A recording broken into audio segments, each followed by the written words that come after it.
Oduu gammachiisaa qulqullina kitaabonni biyyoota alaa barreeffamaniin kan qophaa'e kitaabni ciminaa fi hubannaa guddaan barreeffame humna dubbii waaqayyoo jedhu dubbistootaaf dhiyaatee jira. Barreessaan kitaabichaa Yohaannis Warqinaati.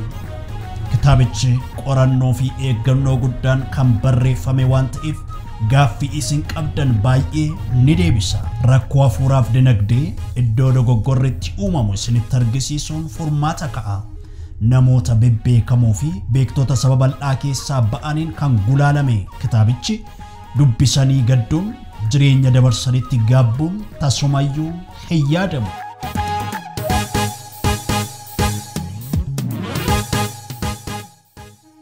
Hunduu dubbisuu qaba. Afaan keessanii dubbisuun hogbarruu afaan Oromoo dagaagsa. Namni afaan isaatiin hin dubbifne imaanaa dagata. Kitaabichi amantaan hin qoodu. Hunda keessaniif kan dhiyaatedha. Eeyyee kitaaba ajaa'ibaa afaan saba bal'aatiin barreeffame kana bitadhaa irraa baradhaa.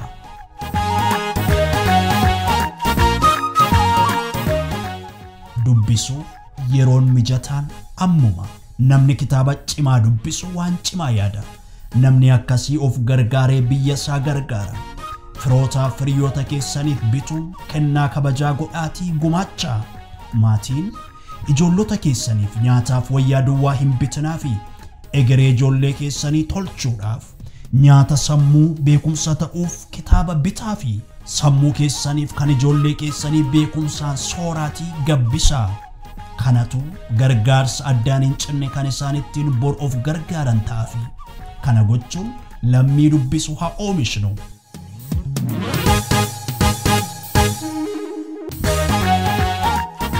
Gatiin kitaabichi ittiin dhiyaate kitaabicha kan madaalu miti.